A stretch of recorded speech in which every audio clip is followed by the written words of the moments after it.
Ada geliang-geliang enak ini.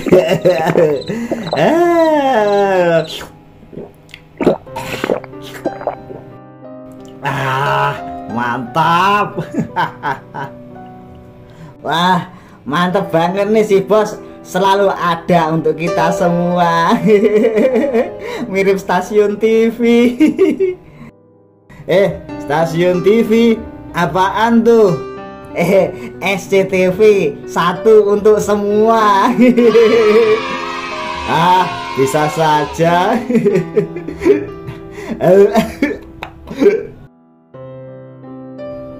Bos kita emang nggak kaleng-kaleng lah. Duitnya nggak habis-habis. Yoi Memen, siapa dulu dong? Deden anak Pak Raden, anak pejabat, anak anggota dewan. Orang kaya, kayane ora umum. Orang kaya mah bebas mas bro, betul gak sih? Yo mesti itilah bosku.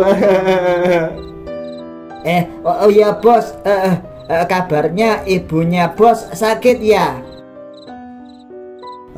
Iya, nyokap sakit stroke, tapi dia rawat jalan kok. Gua juga udah izin keluar kok tadi, jangan khawatir. Izinnya mau tadarus sama temen-temen gitu. Waduh, tadarus diangkrik tenan.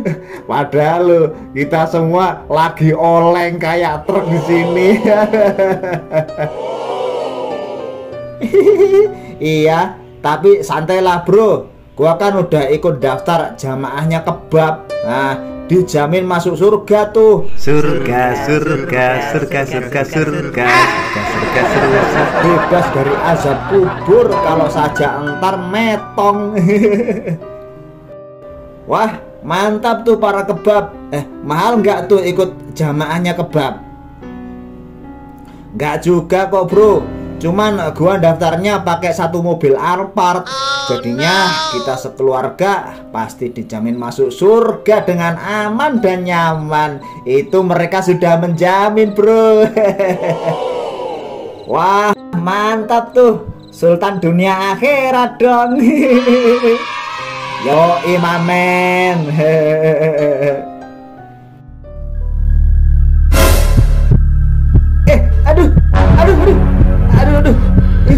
Aduh, sakit sekali, aduh.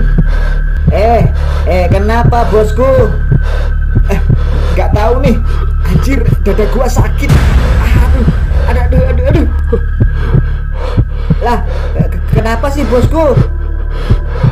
Nggak tahu juga kenapa tiba-tiba dadaku sakit, kepalaku pusing, dan seluruh tubuhku rasanya sakit semua. Nafasku juga sesak ini. Aduh sialan. Sial. Mungkin pusing efek surat alkohol ayat 5 botol. Enggak nih, serius aku. Aduh, sakit banget. Rasanya lain ini. Gak nyaman sekali. Aduh, sakit banget. Mau kita anterin pulang bosku? Jangan. Nanti kalau ketahuan bahaya. Rumahku juga nggak jauh dari markas kita kok. Mending aku cabut sendiri aja bro. Ntar kalau bertiga malah kelihatan mabuk berat, bisa-bisa kita ditangkap patroli mobil malam dan masuk barak militer nanti. Waduh, iya ya, gawat juga tuh kalau itu terjadi. Terus oke, aku pulang dulu ya, sisanya habisin aja dah. Oke bosku, oke.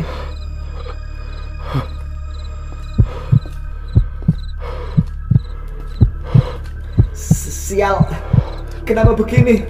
Seluruh tubuhku rasanya sakit semua. Aduh. Si bandel pulang sampai larut malam, melangkah gontai membelah gelap malam.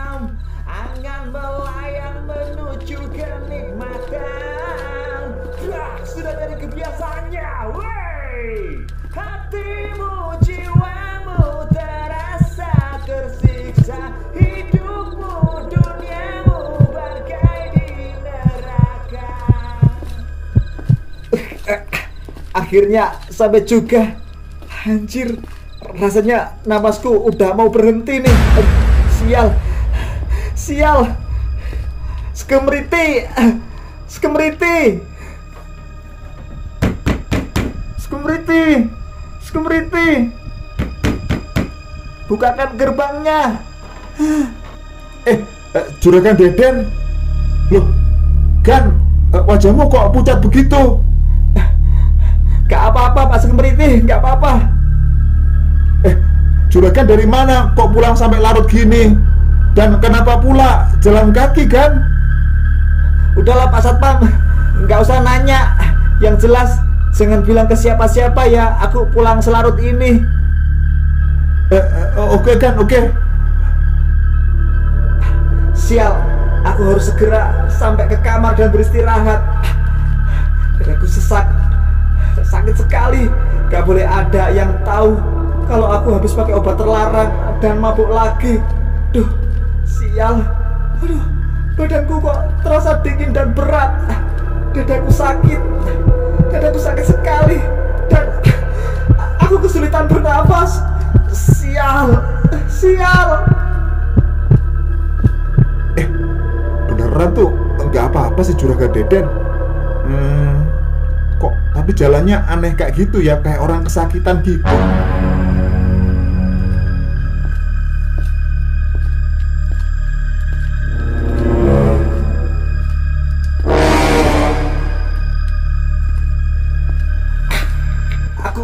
Aku nggak kuat lagi.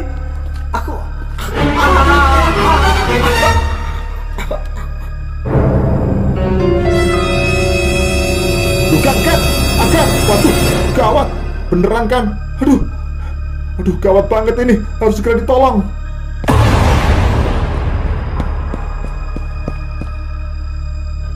Tolong, Pak Sarbi, tolong semua, tolong. Juragan pingsan, tolong.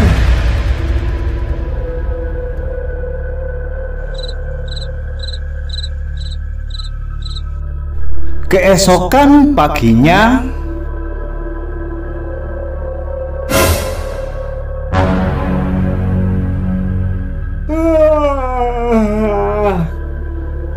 aduh, sial banget. Tadi malam tubuhku rasanya sakit banget ya. Aduh, rasanya kayak udah mau mati saja aku. Loh, kok sepertinya ada rame-rame di luar. Loh, ada apa ya?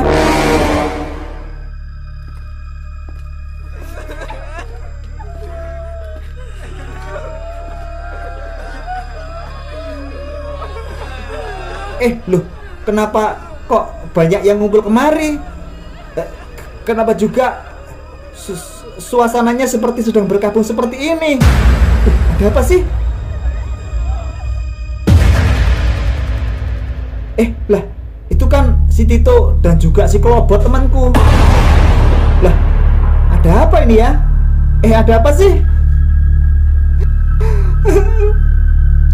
Semalam padahal Bos Deden bilang kalau dia itu udah izin ke ibunya yang sedang sakit parah di rumah.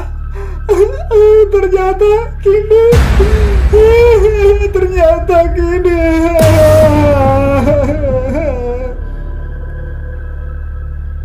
Ya, sabar ya, sabar. Sekarang beliaunya sudah diberangkatkan ke pemakaman. Yang sabar ya, Dik ya. Ke makam? Loh, siapa? Ibu? Loh, ibu? Waduh, jangan-jangan ibuku. Astagfirullahaladzim, jangan-jangan. Tuh, sial. Jangan-jangan ibuku sudah meninggal dunia. Aku harus segera menyusul mereka. Aku tidak boleh kehilangan momen terakhirku melihat almarhum ibuku. Ibu.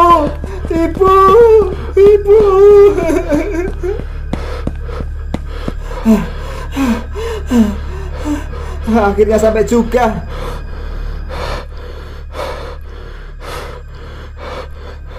Aku harus segera menyusul mereka. Aku harus segera menuju ke tempat pemakaman.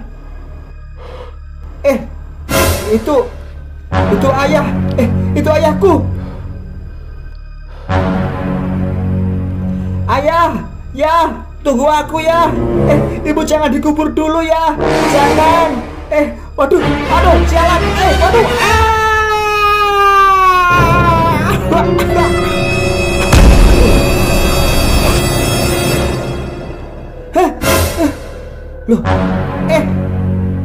Loh, di mana ini? Aneh banget.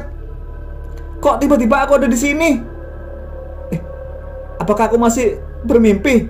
Tadi aku bermimpi ibuku meninggal dunia dan aku menyusul ke tanah pemakaman. Loh, apakah ini semua hanya mimpi buruk yang masih terus berulang-ulang terjadi padaku?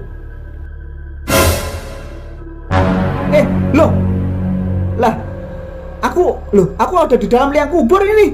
Waduh, gawat. Lah, dan ini siapa? Ini siapa?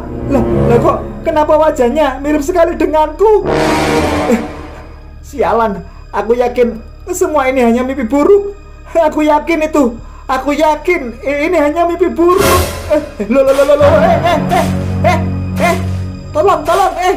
Tolong, masih ada orang di sini. Tolong hentikan. Aku nggak mau dikubur hidup-hidup di sini. Hentikan. Tidak, tolong, tidak.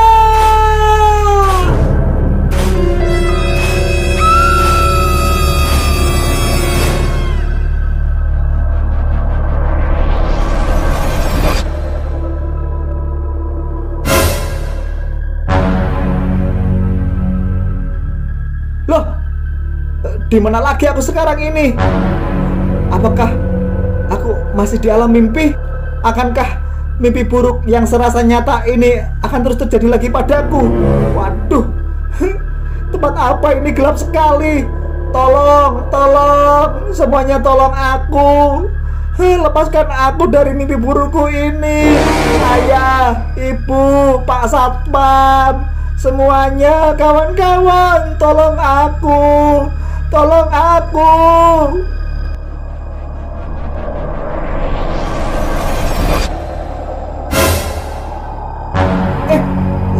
Loh, siapa kalian? Siapa kalian berdua? Ada di mana aku ini? Saat ini mungkin kamu masih bingung. Baiklah, ku beritahu. Kamu sudah mati dan saat ini kamu ada di alam kubur. Apa? Aku sudah mati. Loh, ya Allah. Aku ternyata sudah mati. Kenapa seperti ini? Tidak, aku tidak mau mati. Kenapa tiba-tiba aku sudah mati? Kenapa seperti ini? Kejadiannya begitu cepat. Tidak, tolong. Apakah orang yang baru saja mati itu tahu bahwa dia sudah mati? Jawabannya tidak. Orang mati pada awalnya merasa dirinya hanya sedang bermimpi buruk saja.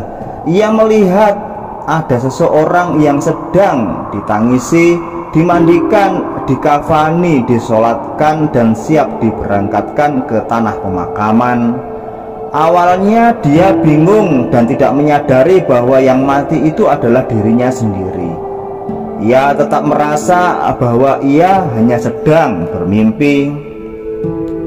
Saat jenazah mulai dimasukkan ke liang kubur dan ditimbun tanah, ia pun mulai berteriak-teriak minta tolong kepada orang-orang yang ada di sekitarnya yang ada di sana. Namun tak ada seorang pun yang dapat mendengar teriakannya. Saat semuanya sudah meninggalkan dirinya sendirian di dalam tanah, Allah Subhanahu wa Ta'ala kemudian mengembalikan ruh dan ingatannya, membangunkannya dari mimpi buruknya yang terus-menerus berulang terjadi kepadanya. Awalnya dia bersyukur bahwa ternyata yang terjadi kepadanya itu sebelumnya hanyalah merupakan mimpi buruk semata. Namun kemudian ia mulai sadar. Ia melihat sekujur tubuhnya yang sudah memakai pakaian putih. Ia bertanya, "Di mana pakaianku sebelumnya?" Dan ia pun melihat sekelilingnya yang gelap gulita. Kemudian bertanya, "Di mana aku ini? Tempat apa ini? Kenapa semua bau tanah dan lumpur?" Ia pun kemudian ketakutan dan memanggil siapa saja, meminta pertolongan kepada ayah, ibu, saudara, dan orang-orang yang ada di sekitarnya. Namun tak mungkin ada siapapun yang akan menolongnya pada saat itu. Ia baru ingat kalau tak ada siapapun yang benar-benar bisa menolongnya kecuali hanya Allah Subhanahu wa Ta'ala semata. Ia berteriak keras memohon ampunan. Ia ingin bertaubat, namun segalanya sudah terlambat. Dan kini ia pun harus mempertanggungjawabkan segala perbuatannya ketika masih hidup di dunia, benar atau salah, baik ataupun buruk, di hadapan malaikat penjaga alam kubur.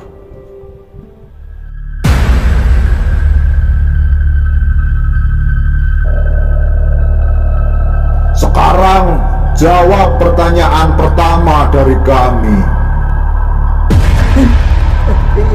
Iya. Man Rabbuka, siapa Tuhanmu? Waduh, siapa ya? Waduh, gawat ini. Ayo jawab, Man Rabbuka, siapa Tuhanmu? Waduh, apa ya jawabannya ya? Ini pertanyaan yang easy peasy lemon squishy. Kamu seharusnya bisa menjawabnya dengan mudah. Waduh, apa ya jawabannya? Jawabannya apa? Man Rabbuka, siapa Tuhanmu? Aduh, jawabannya apa? Ayo cepat jawab. Iya. Ini. Wah, syukurlah. Aku dapat contekan dari para kebak. Ya, mereka adalah para panitia shortcut menuju ke surga, pemilik kunci surga. Aku pasti lolos dari siksa kubur. Man Rabbuka, siapa Tuhanmu? Ini dia jawabannya. Oke, jawabannya adalah Habib Abdullah Al-Haddad.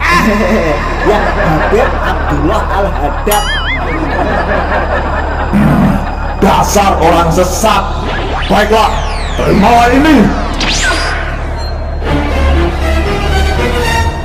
Waduh, gawat.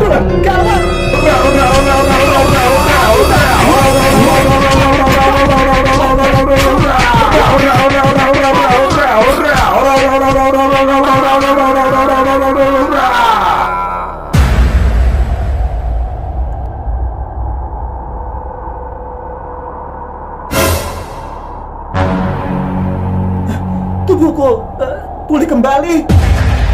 Aduh, sial. Rasa sakitnya masih jelas terasa di seluruh tubuhku. Aduh, gimana nih? Jawab pertanyaan pertama ini. Man Rabbuka, siapa Tuhanmu? Waduh. Tadi si Haddad salah ternyata. Baiklah, aku pernah dengar ceramah dari para kebab bahwa orang ini lebih sakti dari Nabi Muhammad. Baiklah, nganu, Man Rabbuka, jawabannya fakihmu kondom. Iya, jawabannya fakihmu kondom. Apa? Kondom. Jawabanmu salah. Dasar orang sesat. Terima ini. Waduh, gawat. Dia mau menghukumku sampai mati lagi. Lah, kemana keduanya? Loh, mana ya? Aku di sini. Dan aku di sini. Baiklah, terima hukumanmu ini orang sesat. Ampun, tidak. larian.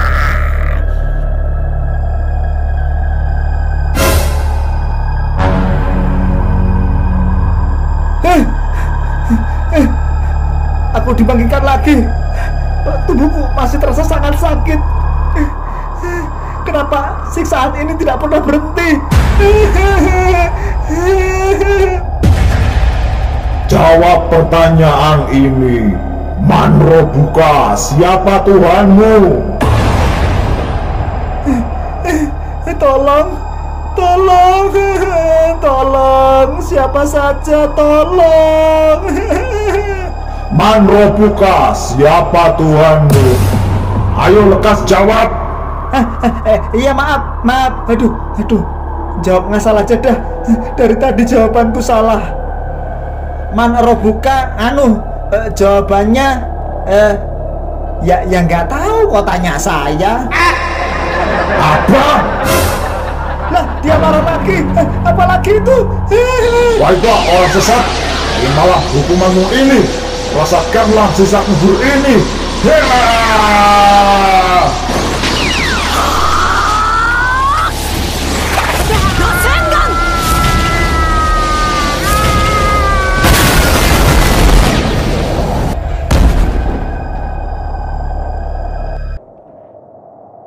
Sesungguhnya seseorang hamba ketika diletakkan di kuburnya dan para pengantar telah pergi, maka datanglah dua malaikat dan menanyainya. Jika ia kafir atau munafik, ia akan berkata, "Aku tidak tahu." Maka dikatakan kepadanya, "Engkau tidak tahu dan tidak membaca." Kemudian ia dipukul dengan palu dan besi di antara kedua telinganya. Maka ia pun berteriak dengan keras.